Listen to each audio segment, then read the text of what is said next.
کافی لمبا چکر کاٹ کر شیر والی گھاٹی کی طرف ہم لوگ بغیر ٹارچ جلائے ایک ایک قدم بڑھاتے پہنچے۔ یہ پہچاننا اس وقت بہت مشکل ہو جاتا ہے کہ شیر کی جھاڑی کون سی ہے۔ جن جن درختوں کی پنکھیوں کو ہم نے نظروں میں چڑھا لیا تھا، وہاں پہنچ کر ان کی بلندیوں اور نوکوں کو دوسری جھاڑیوں کے تاریک سلسلے میں جذب ہوتے دیکھا، اور جھاڑیوں کا سلسلہ کالی کمبلی کی طرح پھیلا ہوا تھا۔ ٹارچ ڈالنے والا ان بھول بھلائیوں میں خود بھی کھو گیا۔ مشورے کا موقع نہیں تھا اور بے صبری میں اس نے غلط جھاڑی پر لائٹ ڈال دی، پھر ہٹا کر تھوڑی دور لائٹ دوڑائی، پھر بھی پہچان نہ سکا تو سامبر کو لائٹ سے تلاش کر کے اندازہ لگایا، اور جیسی شیر کی جھاڑی پر لائٹ پڑی تو جنگل کے بادشاہ نے ناگواری میں دہشت ناک ڈپٹ بتائی اور اندر ہی اندر لاپتہ ہو گیا۔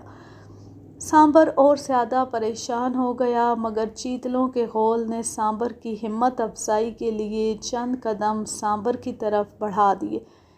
میرے شکاری اصول کو بھوپال اور راج گڑھ کے شکاریوں نے مان لیا کہ جو جانور اکیلا یا غول میں کسی درندے کا سامنا کر رہا ہو، اس کو اس دن مارنا نہیں چاہیے تاکہ اس کی جواں مردی کی توہین نہ ہو۔ شکاری پھر سے یکجا ہو کر آگے چلے گئے۔ قدم قدم پر جگنوں کی طرح جگمگانے والی جانوروں کی آنکھیں نظر پڑتی رہیں، مگر دشوار گزار راہوں کی وجہ سے ہر غول کی طرف ہم پہنچ نہیں پاتے تھے۔ جو جانور قریب میں نظر پڑے ان کے سینگ بہت اچھے نہیں تھے۔ رات کے 12 بج رہے تھے۔ تجربے کار بزرگ شکاری نے قافلے کو 2 گھنٹے کے لیے ٹھہر جانے کا مشورہ دیا، مگر نوعمر شکاری چاہتے تھے کہ وہ گھومتے رہیں۔ تجربے کار بزرگ نے بتایا کہ چرنے والے تمام جانور 8-9 بجے سے 12 بجے تک چرا کرتے ہیں، اور 12 سے 2-2:30 بجے تک وہ آرام کرنے کے لیے چند پہرے داروں کو کھڑا چھوڑ کر بیٹھ کر آرام کرتے ہیں۔ اس لیے اس دوران میں جانور بہت چند ہی نظر پڑیں گے۔ مگر نوعمروں نے بات نہیں مانی اور قریب 20 میل دور تک جیپ دوڑا دی۔ واقعی سوائے 2-4 جانوروں کے نہ کوئی غول تھا نہ ٹولی۔ جب واپس لوٹے تو اسی راستے سے لوٹے، اور چونکہ آرام کا وقفہ گزر چکا تھا اس لیے جانوروں کی ٹولیاں ادھر ادھر دکھائی دینے لگیں۔ 3 شکاریوں کی ٹولیاں جیپ چھوڑ کر پہاڑیوں پر چڑھنے لگیں۔ بڑی احتیاط کے ساتھ قدم ٹٹول ٹٹول کر پتلی پتلی راہوں پر ہم چل رہے تھے کہ یک بارگی ہماری والی لیک پر سامنے کھڑبڑ کی زوردار آواز آئی، اور چند قدم آگے کے موڑ پر سے بہت بڑے سینگوں والا ایک چیتل بے تحاشا کودتا پھاندتا ہماری سیدھ میں مڑا۔ وہ اتنا بدحواس ہو کر موڑ پر سے گھوما تھا کہ اپنے آپ کو روک نہ سکا، اور صرف ایک آدمی کے نکلنے والی پتلی سی پگڈنڈی پر گھس آیا۔ سامنے سے ہماری ٹارچ اس پر پڑی، نہ وہ سنبھل پایا نہ ہم لوگ۔ وہ اگلے شکاری سے ٹکرایا، شکاری گرا، بندوق الگ گری، ٹارچ کا تار ٹوٹ گیا اور شیشہ بھی ٹوٹ گیا۔ چیتل زور سے بولا، شاید اس نے دوسری چھلانگ ماری اور بیچ والے شکاری پر پھاند پڑا۔ ان کو چوٹ آئی، کپڑے پھٹ گئے، وہ زمین پر پڑے، چیخا کیے۔ اب نمبر میرا تھا، مگر میں دھونس میں ہی گر چکا تھا۔ نامعلوم کس رخ سے وہ چیتل میرے اوپر گرا کہ نہ اس کے سینگ مجھے لگے نہ میں اس کے پیروں سے روندا جا سکا، مگر میری پیٹھ ایسی کدھل گئی تھی جیسے کسی نے میری پیٹھ پر آٹے سے بھرا ہوا بورا دے مارا ہو۔ چند سیکنڈ میں پورا ڈرامہ ختم ہو گیا۔ وہ تو بھاگ گیا، مگر ابھی ہم لوگ اٹھے بھی نہیں تھے کہ اسی موڑ پر سے جدھر سے سامبھر آیا تھا ادھر سے تیندوے کے ڈانٹنے کی آواز آئی۔ تب بات سمجھ میں آئی کہ چیتل کو تیندوے نے رپٹایا اور وہ بھاگ کر ہم لوگوں سے آ ٹکرایا، مگر تیندوا اپنے آپ کو سنبھال کر رک گیا اور ڈپٹ کر بھاگ گیا۔ ماچس جلا جلا کر سامان تلاش کیا، ٹارچ درست کی اور اپنے زخمی ساتھی کی مرہم پٹی کی اور جیپ تک واپس پہنچے۔ آدھے سے زیادہ شکاری نروس اور بدحواس ہو چکے تھے۔ میں نے سنا کہ ان واقعات کو بدشگونی قرار دیا گیا اور آصف کے دخل کا یقین کر لیا گیا۔ جیپ چلانے والے شکاری نے جواب دیا کہ وہ جیپ نہیں چلائے گا۔ مجھے جیپ چلانا پڑی۔ واپسی کے راستے بھی کسی جانور پر کسی نے فائر نہیں کیا، مگر سمدی صاحب نے مجھے اجازت دی کہ میرا دل پڑے تو بندوق چلا سکتا ہوں۔ 2 چیتل راستے میں نے مارے، مگر اکیلے لادنے میں میری سانس پھول گئی، کیونکہ آصف زدہ شکاریوں میں سے کسی نے ہاتھ تک نہیں لگایا۔ صبح ہوتے وقت گھر واپس پہنچے اور قریباً 9 بجے برآمدے میں پیش امام نما مجاور مولوی قبلہ رو بیٹھے لوبان، نمک، ناریل،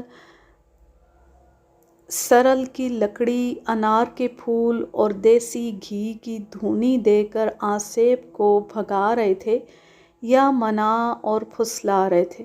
میں خاموش تماشائی بنا بیٹھا تھا۔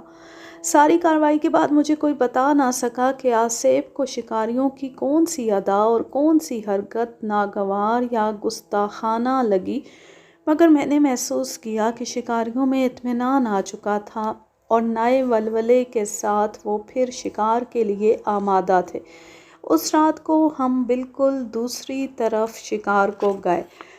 راستے میں بہت بڑا تیندوا ایک اونچی چٹان پر کگر پر پنجے ٹکائے بے فکری کے موڈ میں بیٹھا نظر آیا۔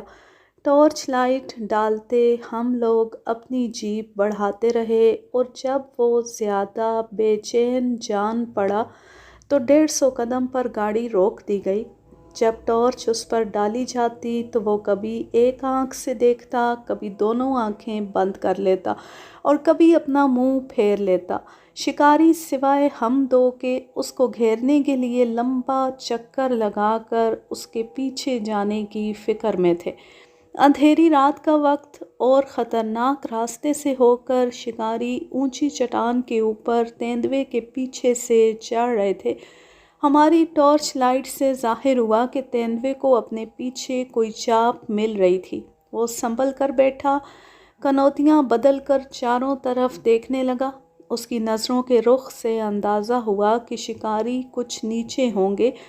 میزبان سمدی صاحب نے بتایا کہ یہاں چٹان پر آنے جانے کے لیے اکثر ایک ہی راستہ ہوا کرتا ہے اور اگر یقینی نشانہ خطا کر جائے تو تیندوا شکاری پر آن پڑتا ہے۔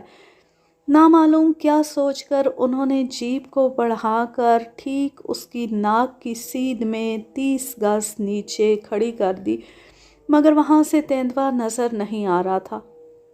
اس لیے ہم دونوں 25 قدم پیدل اور آگے بڑھ کر ٹھہر گئے۔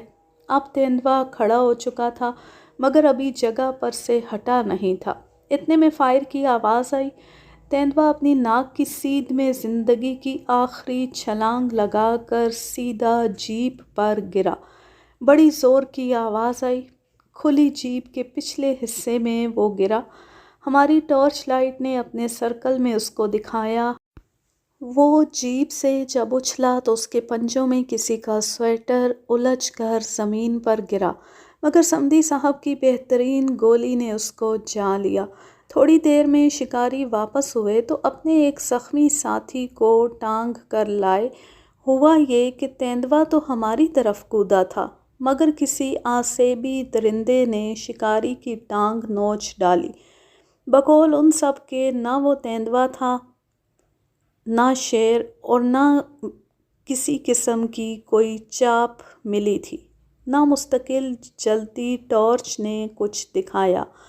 ایک طرح کی خوشبو کی لہر تھی۔ ایک طرف سے خوشبو ناک میں پہنچی، دوسرے ہی لمحے شکاری کی ٹانگ پر تھپڑ پڑا۔ کیا فلسفہ ہے ایسے وہم کا؟